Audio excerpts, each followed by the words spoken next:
Hey,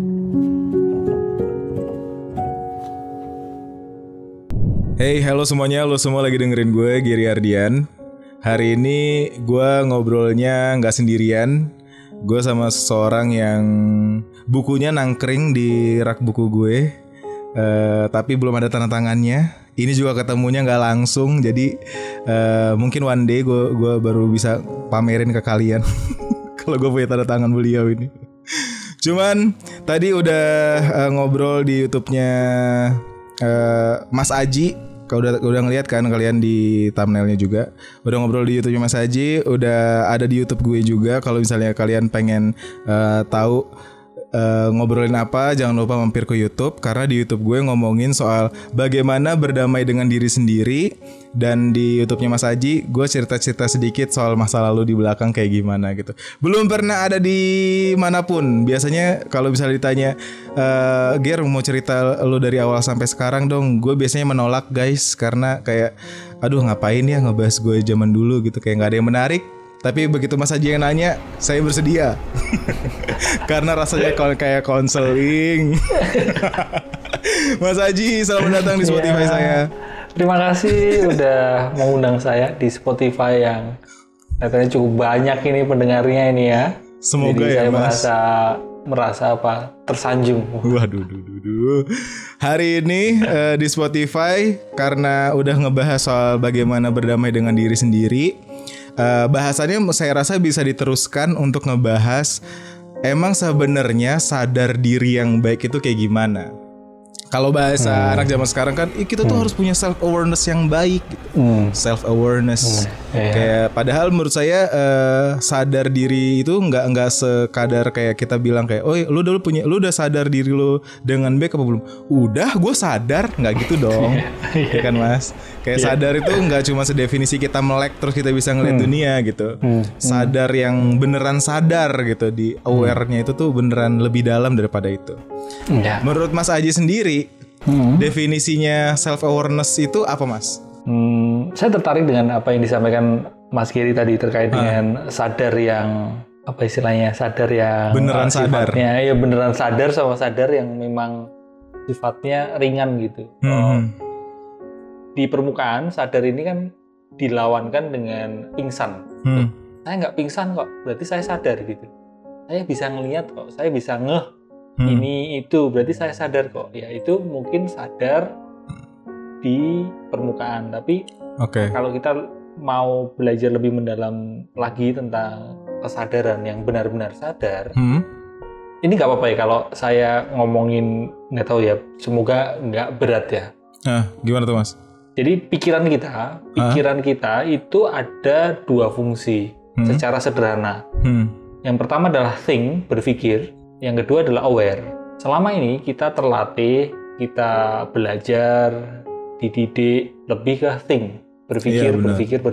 Ya, seperti sekarang ini juga mungkin dengerin obrolan kita, teman-teman juga sambil mikir gitu, mikir dalam arti kayak evaluasi, dicari landasan teorinya, dicari apa latar belakangnya gitu. Jadi kayak bikin skripsi Mas. Jadi kita menjalani hidup sibuk berpikir. Segala sesuatu yang dipikir. Nah itulah yang selama ini barangkali itu yang bikin hidup ini terasa berat sekali, karena kita sibuk dengan berpikir. Nggak salah sih berpikir, think itu nggak salah. Cuma perlu kita imbangi dengan main fungsi yang kedua, fungsi selain berpikir, yaitu sadar. Disitulah self awareness sebenarnya. Bedanya jadi, sadar dengan berpikir adalah? Nah, kalau berpikir itu ketika melihat sesuatu, contoh misal teman-teman melihat buah jeruk, di depanmu ada buah jeruk. Ketika melihat buah jeruk, mind di sisi think, maka akan mempersepsikan buah jeruk itu macam-macam gitu. Tiba-tiba teringat masa kecil, tiba-tiba berpikir buah jeruk ini enaknya digimanain ya, atau buah jeruk ini dilempar aja ya, atau buah jeruk ini dibuka aja. Dimakan ya. Itulah think, berpikir. Sedangkan kalau sadar, ketika melihat buah jeruk, ya hanya menyadari buah jeruk itu dan juga menyadari pikiran-pikiran yang muncul di sisi think kita. Jadi awareness itu sebenarnya mampu menyadari thought kita. Thought ini adalah pikiran-pikiran di sisi think. Menarik. Jadi ya beneran kita nggak perlu mikir yang detail banget, tapi selama kita sadar di sekitar kita ada jeruk, itu awareness-nya gitu ya Mas? Iya, karena kalau tanpa awareness, kadang kita overthinking kan, jadi terseret, hanyut oleh pikiran-pikiran kita. Oh iya, saya tahu arahnya kemana nih. Iya kan? Iya. Karena kalau enggak kita jadi terus muncul kecemasan berlebihan, muncul bahkan kesedihan karena kita tidak menyadari pikiran kita. Iya benar-benar. Saya bilangnya gini Mas, kadang kalau kita kalau misalnya nggak punya kesadaran diri yang baik itu ibaratnya kalau misalnya bawa mobil, kita itu bawa mobilnya autopilot. Iya. Jadi ugal-ugalan. Begitu ugal-ugalan terus kita nabrak, yang kita salahin, wah lampu merah tadi lu jadinya nyalahin keadaan, nyalahin orang lain gitu. Karena kita nggak sadar kalau kita bawa mobilnya itu ugal-ugalan. Ugal-ugalan, iya. Autopilot aja gitu bawa mobil. Bawa mobil kita ngejalanin kehidupan nggak? Iya ngejalanin kehidupan. Tapi ke arah mana? Nggak bisa jawab. Terus mobil apa yang kita bawa nggak bisa jawab. Kita cuma tahu kita lagi bawa mobil aja gitu, ngejalanin kehidupan aja gitu. Iya. Begitu itu kayak kalau kita main sosial media kan. Ada kalanya kita buka sosial media gitu. Entah itu Instagram, Twitter atau TikTok gitu. Terus kita mindless, nggak sadar, autopilot itu tadi. Tiba-tiba aja kita terus buka akun ini, terus nge-like ini, terus bener. Komen ini, nyinyir ini gitu, ngasih apresiasi ini, julid di sini. Dan itu mindless, autopilot. Kalau kita sadar diri, ada self awareness di situ, kita jadi ada kayak ngerem gitu. Kita ada intensi di situ. Intensi kita apa gitu. Benar. Itu juga analogi yang baik karena saya kalau main TikTok jarang di FYP Mas, jarang main di halaman FYP-nya, saya di following. Saya kalau ngeliat TikTok di FYP, wah nggak menarik sekali. Saya tahu udah follow beberapa orang yang baik menurut saya, jadi saya mainnya di following. Karena itu ada following sama for you ya ini tuh. For you. Yang di menunya itu kan. Iya benar. Iya. Nah, karena saya merasanya kayak wah saya dibawa kemana nih sama TikTok gitu. Kadang konten-konten yang nggak saya mau itu ada gitu. Daripada capek tidak tertarik mulu, not interested mulu, mendingan ke following. Itu menurut saya salah satu contoh sederhana self awareness Mas. Iya benar. Jadi kita memang punya intensi kita buka TikTok atau buka Instagram itu. Untuk apa gitu? Untuk apa? Untuk apa di momen sekarang? Misal sekarang ini kamu buka TikTok gitu atau buka Twitter gitu. Sebenarnya untuk apa? Ataukah hanya sekedar mengisi waktu luang dan kita terseret aja, nggak tahu seperti apa gitu? Atau kita memang punya intensi gitu? Tujuannya apa? Kalau misal berkarya ya post karya gitu dan berinteraksi dengan yang komen gitu. Tapi ada kalanya atau bahkan seringkali kan kita ya udahlah mengisi waktu luang dan nggak ada awareness di situ. Iya sih. Bukannya salah untuk ya kita mau senang-senang aja di sosial media, boleh aja. Cuman kalau keterusan, kenapa nggak coba cari konten yang kita mau tuju ke depannya gitu kan, sayang banget aja waktu yang udah lewat gitu kan Mas. Ini karena lucu kemarin soalnya gini Mas, sorry maaf kalau potong. Lucu kemarin gara-gara For You itu TikTok itu saya ngebandingin For You-nya saya dengan For You-nya teman-teman, For You page-nya teman-teman gitu. Beda Mas, beda banget. Orang-orang yang waktu itu ada Sally pacar saya sama dua teman saya yang lain, kita lagi ngobrol katanya ngelihat For You page-nya saya itu tuh kayak perpustakaan. Kayak perpustakaan di mana-mana ada psikolog mana terus ada motivasi lah segala macam. Sedangkan di mereka nggak ada kayak gitu. Saya waduh. Lebih banyak jogetnya mungkin ya. Iya. Kayaknya bisa dilihat dari situ teman-teman, lihat For You page-nya kalian isinya apa. Itu menggambarkan interest kita kan. Bener. Lebih ke minat kita kemana gitu. Mas Haji, kalau misalnya ngomongin soal kesadaran diri, ada listnya nggak sih Mas? Kayak misalnya di seseorang manusia yang punya kesadaran diri yang baik, dia tuh harus mencapai A, B, C, D gitu. Kayak kalau misalnya belum punya list ini, belum bisa dikatakan kalau ini orang atau manusia ini memiliki kesadaran yang baik gitu. Ada nggak Mas kayak gitu? Setahu saya sih nggak ada poin-poin pastinya sih Mas. Tidak ada kriteria bahwa orang ini bisa dikatakan memenuhi syarat untuk disebut sadar diri gitu ya. Nggak ada kriteria pastinya sih.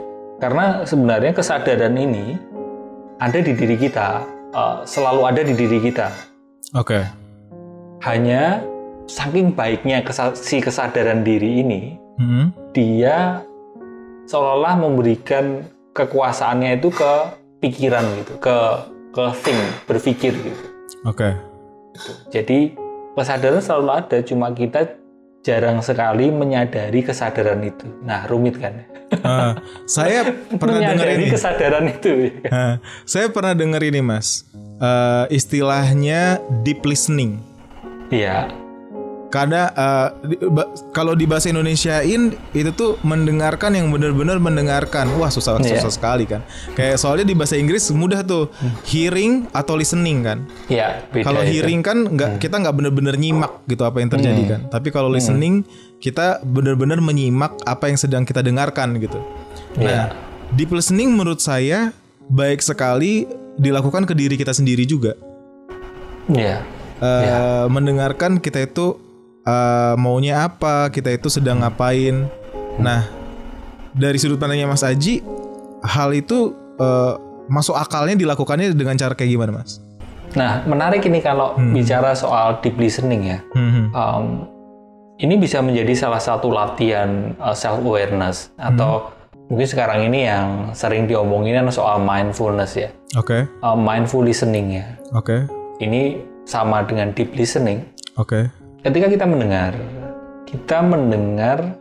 lebih seringnya mendengar apa yang ada di pikiran kita daripada beneran dengerin apa yang diomongin ke kita.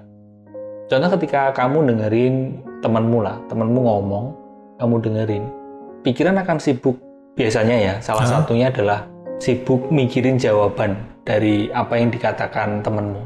Benar. Nah, dia baru cerita ini terus pikiran sudah menyimpulkan atau kalau nanti dia diem, saya bakal jawab ini. Menjawab seperti ini, gitu kan? Iya. Nah, jadi pada waktu dengerin, itu kita tidak benar-benar dengerin.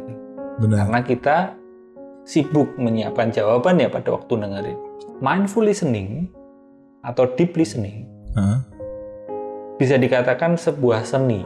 Makanya ada yang menyebut the art of listening. Oke. Kenapa sebuah seni? Karena ini itu mudah tapi susah. Bahkan susah sekali loh. Deep listening itu susah sekali. Kenapa? Karena kita ini merasa sudah bisa mendengarkan. Benar. Ya kan? Padahal kita barangkali cukup jauh dari bisa mendengarkan. Iya, kita cuma bisa mendengarkan suara. Iya, hearing. Hearing, benar. Hearing, bukan listening. Karena kalau kita listening nggak cuma pakai telinga kita, tapi kita juga ngedengerin tuh sampai ke otak kita juga. Kita mikirin apa yang ada. Saya bilangnya apa yang ada di belakangnya. Karena biasanya apa yang disampaikan orang itu ada layer-layernya gitu nggak sih Mas? Ya, itu jadi salah satu cara ya deep listening. Atau kalau nggak yang lebih saya pelajari adalah ketika dengerin seseorang ya, terutama di obrolan-obrolan yang bukan obrolan santai seperti ini, tapi lebih ke obrolan ada teman yang curhat gitu terkait dengan mungkin kesedihannya atau tentang patah hati atau duka gitu. Saya hanya dengerin aja gitu. Jadi bahkan saya berlatih untuk tidak berasumsi. Apa yang dia katakan itu kan raw data istilahnya kan. Iya, mentah, benar. Mentah. Nah, kalau sudah campur dengan asumsi saya, ya itu sudah distorsi. Benar. Nah, berhenti berasumsi itu tidak mudah. Pikiran kita, balik lagi tadi ya, fungsi mind, ada sisi think kan. Nah, si think ini memang suka sekali berasumsi. Judging ya Mas ya? Judging, asumsi, judging, terus sudah jumping to conclusion gitu. Itu akan terus muncul ketika saya mendengarkan judging, asumsi itu muncul. Cuma saya berlatih untuk menyadari, oh ini cuma judgingku aja, oh ini cuma asumsiku aja. Dan semacam, oh ini saya letakin dulu gitu, saya sisihkan dulu, tetap ada, tapi saya lebih fokusnya ke apa yang dikatakan oleh seseorang. Menarik. Ya, saya juga membiasakan diri untuk kalau misalnya orang cerita, saya nggak nanya, oh berarti lu harus begini atau berarti kamu harus begini. Lebih kayak, oke, terus saya pengen mendengarkan lebih gitu. Karena biasanya ada lagi yang disampaikan segala macam. Nah itu juga bagus ke diri sendiri berarti ya Mas ya. Kita, oke, ini saya jadi keinget, saya tuh pernah ditanya soal doa waktu itu, lu itu kalau misalnya berdoa sama Tuhan seperti apa? Ini di obrolan saya sama teman-teman di kampus waktu itu. Ya saya ceritain gimana saya berdoanya. Kalau misalnya saya pengen meminta, saya benar-benar tulus meminta gitu. Terus saya cerita kalau ada 2 hal yang menurut saya dikabulkan Tuhan dan saya nggak pernah menyesal pernah berdoa soal hal tersebut sampai hari ini. Yang pertama, saya berdoa soal kepekaan. Jadi kalau misalnya orang lain itu tuh punya peka satu kompleks, saya pengen punya peka satu kota gitu. Dengan begitu, saya punya kesempatan untuk mencari tahu lebih dalam apa yang sebenarnya terjadi. Nah yang kedua, saya berdoa untuk tidak mudah menjudge diri saya di awal permukaan atau di awal pikiran gitu. Saya minta Tuhan untuk kalau saya dikasih kekurangan, saya pingin untuk tidak langsung menganggap itu sebagai kekurangan. Di baliknya pasti ada hal yang bisa saya jadikan pelajaran nantinya gitu. Nah, karena 2 hal itu menurut saya yang ngebuat saya jadi lebih santai kalau ada hal-hal yang terjadi dalam hidup saya tapi tidak sesuai dengan ekspektasi saya gitu. Pada akhirnya bisa ngebuat saya mendengarkan lebih baik. Kalau menurut Mas Aji gimana? Setuju sih. Jadi lebih ke berpikir panjang ya. Pada akhirnya gitu. Jadi tidak reaktif. Tidak reaktif ya Mas. Itu sebuah kemewahan di masa sekarang. Bagaimana kita mau melihat lebih dalam, mendengar lebih dalam, memahami lebih mendalam gitu. Tidak tergesa-gesa ketika mengalami satu kejadian atau kalau di obrolan tadi terkait dengerin seseorang gitu. Ketika dengerin seseorang juga tidak tergesa-gesa untuk bereaksi. Kalau di dunia ilmu yang saya pelajari ya Mas Gary ya, ada kalanya bahkan sering itu seseorang bisa terbantu untuk pulih dari luka batin ya.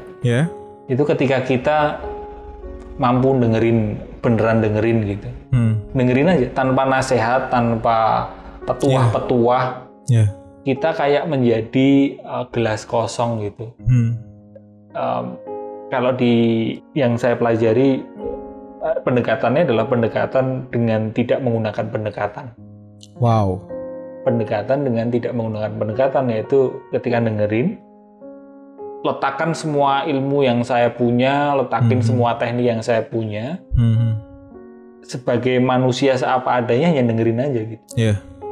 Karena kalau saya masih bawa-bawa ilmu atau teknik yang saya pelajari, kadang kan ya manusiawi ya, dengerin orang berkeluh kesah gitu, terus langsung muncul kesombongan di pikiran saya gitu kayak. Kan harusnya kamu itu begini, kamu itu harus mengambil hikmah, kamu itu begini, kamu itu begitu gitu. Nah, itu kalau di konteks tertentu ya tentu saja, di situasi tertentu saya terus belajar untuk jadi gelas kosong ketika dengerin. Menggunakan pendekatan tanpa menggunakan pendekatan. Ya karena pada akhirnya manusia kan sedang berproses dengan dirinya masing-masing kan ya Mas ya. Dipaksain juga nggak bisa. Dan kalau saya melihat kan setiap orang ini, termasuk saya ya, itu di hidup ini kan menderita sebenarnya. Apa Mas? Menderita. Setiap orang ini kan punya, di takaran tertentu itu punya penderitaannya sendiri-sendiri. Benar. Punya beban hidupnya sendiri-sendiri, dan masing-masing berusaha untuk bahagia. Yeah. Dengan jalannya sendiri-sendiri, dengan caranya sendiri-sendiri. Yeah. Maka kalau kita memang mau saling membantu, ya ada kalanya kita hanya perlu untuk dengerin, dengerin, menerima, dan nggak judging. Iya, tidak tergesa-gesa untuk berasumsi. Iya. Gitu. Karena itu juga kalau ke diri sendiri ya Mas, saya ngelihatnya begini. Kadang kita itu kan menolak apa yang dinasehatkan oleh orang lain karena kita rasa kita sendiri punya standar dalam berpikir. Iya. Kalau misalnya 1-2 orang yang bilang tapi yang lain itu nggak masalah dengan cara kita berpikir, mungkin bisa jadi kita yang benar kan. Tapi kadang ada nih yang dalam hidupnya sehari-hari tidak asyik. dia sangat butuh untuk belajar bagaimana soal kesadaran dirinya sendiri gitu. Orang lain, teman-temannya banyak yang sudah mengingatkan misalnya gitu. Tapi dia bilang enggak kok, gue nggak kayak gitu. Nah itu kan menurut saya nggak tahu ya, sebuah ciri kalau mungkin dia tidak mendengarkan dirinya yang sebenar-benarnya mendengarkan itu tadi Mas. Kayak oke, dia udah tahu dia punya standar dalam berpikir, gue tuh mau harusnya begini, hidup tuh harusnya begini, itu harusnya begini gitu. Sampai dia tidak mau mencari tahu bagaimana sudut pandang yang lain yang mungkin bisa jadi membuat hidupnya jadi lebih baik. Kalau kayak gitu kan jadinya nggak tahu, jadi buruk buat dia ke depannya karena dia tidak benar-benar melihat apa yang sebenarnya terjadi, kecuali ya yang ada di kepalanya sendiri gitu. Menurut Mas Aji kalau kayak gitu gimana? Itu lebih ke kepekaan kan ya, kepekaan kita terhadap diri sendiri. Karena dengan kepekaan maka kita akan mau berbenah diri. Kepekaan ini kan termasuk kesadaran. Jadi ada yang mengatakan sadar itu dasar. Dasar untuk apa? Dasar untuk berubah diri, dasar untuk berbenah diri. Tanpa ada kesadaran, kita akan sulit berbenah. Ketika ada kesadaran, maka dengan sendirinya otomatis kita akan berbenah diri. Ya, jadi ada kalanya kita tidak perlu terlalu berbicara soal berubah, tidak usah terlalu udah mikirin tentang hal-hal yang terlalu jauh, tapi sadar diri aja dulu gitu. Iya benar. Sadar diri baru kita bisa dengan sendirinya ada upaya dari dalam diri untuk saya perlu memperbaiki ini, saya perlu dengerin nasihat orang lain gitu. Gimana? Yang jadi masalah, rumitnya Mas atau serunya itu. Kita ini manusia, menurutmu lebih kuat logika atau rasa, Mas? Oke. Rasa. Iya. Secara umum kita ini manusia itu makhluk yang irasional. Iya. Makhluk yang lebih emosional. Jadi lebih kita ini istilahnya apa ya? Makhluk emosi yang berpikir. Bukan makhluk yang logik yang punya rasa, bukan, tapi lebih ke. Sorry Mas, boleh diulang lagi Mas? Apa gimana? Kita manusia itu ini adalah makhluk emosional yang berpikir, bukan makhluk yang rasional yang punya rasa, punya hati. Wow. Tapi lebih yang pertama. Itu dalam banget sih. Kuat dirasa gitu. Bahkan teman-teman ini loh ya yang dengerin podcast ini Mas. Dengerin ini itu lebih karena rasa, karena emosional, karena suka dengan Mas Gary misalnya. Tapi suara bukan saya. Apa? Karena suara saya. Ya, karena dengerin suara Mas Gary yang menenangkan gitu, atau meneduhkan gitu ya. Tapi bukan lebih ke alasan rasionalnya. Ya itu nanti dicari-cari gitu, setelahnya gitu. Demikian juga keputusan-keputusan kita dalam hidup ini. Gitu. Menyukai seseorang, mencintai seseorang gitu.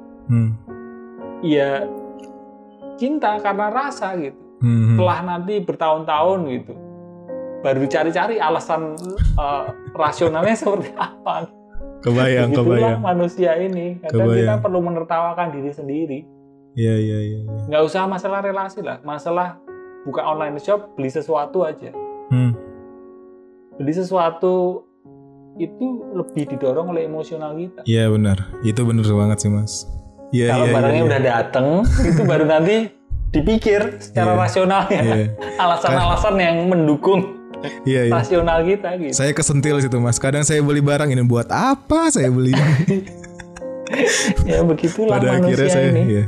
Follow di sosial media gitu. Kita follow seseorang gitu, follow satu akun. Lebih karena emosional. Kebayang. Makanya kita perlu untuk bisa berbenah sama diri kita sendiri, kita perlu ya tadi. Karena saya bilangnya gini Mas, kadang orang itu butuh jadi pintar untuk sadar kalau dia bodoh. Sebelum itu dia nggak bakal pernah sadar kalau sebenarnya dia itu nggak sepintar itu kok. Iya. Ya kan? Kadang tadi saya bilang yang kayak kenapa orang jadi sulit berbenah, mungkin karena dia merasa dirinya sudah sampai tingkat kepintaran tertentu yang ngebuat dia jadi nggak mau lagi mengosongkan gelasnya untuk benar-benar mengulangi kesadaran dari awal gitu. Iya. Ya kan Mas? Benar. Jadi salah satu filsuf ya, filsuf pintar, tapi maaf saya lupa namanya siapa. Takutnya kalau saya ngawur malah keliru. Tapi filsuf pintar ini dikenal dengan kepintarannya, dia mengatakan kurang lebih knowing, mengetahui itu adalah to not know. Jadi mengetahui adalah yang paling mendalam, itu adalah mengetahui bahwa diri kita itu tidak tahu. Orang yang paling pintar adalah orang yang sadar bahwa dirinya itu bodoh. Iya. Makanya karena jarang ketika orang pintar dan sadar dirinya pintar, itu adalah kebodohan sebenarnya. Iya, menyebalkan juga Mas kesannya. Iya kan? Karena kadang kita tuh ngelihat kalau dalam satu buah ruangan gitu Mas, yang pintar tuh yang paling diem biasanya. Yang pintar tuh bukan yang paling bersuara, yang paling harus kita itu ngajarin hidup seperti ini gitu. Bukan yang seperti itu, justru malah yang mendengarkan, justru malah yang ngambil waktu untuk menyerap informasi daripada orang yang ada di sekitarnya gitu. Ya dia bersedia paling bodoh di dalam ruangan tersebut, bukan yang terlihat paling pintar gitu. Iya, itu ada hubungannya sama insecure kan Mas? Karena gitu, gimana tuh? Kalau kita insecure dengan diri kita, maka kita akan lebih cenderung berteriak gitu. Oh gitu. Atau misal insecure. Justru gitu ya? Iya, insecure pilihan kita lah, pilihan hidup kita atau pilihan jurusan kuliah atau pilihan kerjaan gitu. Kita insecure dengan pilihan karir kita gitu. Malah kadang kalau ada orang yang berbeda pendapat gitu, kita kayak merasa diserang gitu, terus berusaha meyakinkan orang yang berseberangan itu untuk kita tarik mengikuti kita gitu. Iya. Awal mulanya sebenarnya kita insecure dengan jalan hidup kita sendiri gitu. Wow, itu keren banget sih. Iya, makanya dia. Tapi kalau misalnya orang yang udah secure sama pilihan hidupnya, dia nggak masalah orang lain mau ngomong apa, orang lain mau gimana. Bodo amat gitu kan. Kalau orang lain, kalau kita misal udah secure, semakin merasa secure dengan pilihan hidup kita, maka orang lain mau ngomong apa ya biarin gitu. Kita udah secure gitu, udah konten gitu dengan diri kita. Wow. Iya. Bisa jadi cara yang baik sekali ya kalau misalnya kumpulan podcast kita hari ini digunakan untuk dasar supaya kita setidaknya bisa mendengarkan diri kita lebih, sehingga sadar dengan apa yang kita sedang lalui. Karena mungkin kadang kita rasa diri kita sudah berada di satu tingkat apapun itu, tapi mungkin bisa jadi kita justru sebaliknya. Bisa jadi kita justru insecure sama pilihan yang pernah kita buat di dalam hidup ini, sehingga kita merasa kayak kita terus-menerus harus terlihat lebih baik di mata orang. Sedangkan kalau misalnya nggak ada siapapun gitu, lagi nggak ada siapa-siapa di sekitar kita nggak ngerasa secure dengan pilihan tersebut gitu. Karena kita nggak sadar sebenarnya apa yang sedang kita lewatin. Gitu ya Mas? Iya, mendengarkan tadi kan, luangin waktu buat dengerin diri sendiri, ya. Luangin waktu buat memeriksa diri sendiri. Wow. Ngawasin diri sendiri karena kecenderungan banyak orang kan ngawasin orang lain kan, melihat hidup orang lain tapi jarang kita menengok ke dalam diri sendiri. Awasi diri sendiri. Dengan seperti itu akan ada kesadaran itu. Keren. Makasih Mas Aji atas obrolan hari ini. Saya rasa tadi junk word saya banyak sekali ngomong wow karena beneran sebegitu dalamnya buat saya perkataan Mas Aji dari tadi. Kayak saya juga bakal setelah ini ngelihat lagi ke dalam apa yang bisa saya perbaiki ke depannya supaya bisa bertumbuh jadi lebih baik lagi. Semoga pendengar kita hari ini juga melakukan hal yang sama. Ya, terima kasih. Terima kasih. Ya, makasih.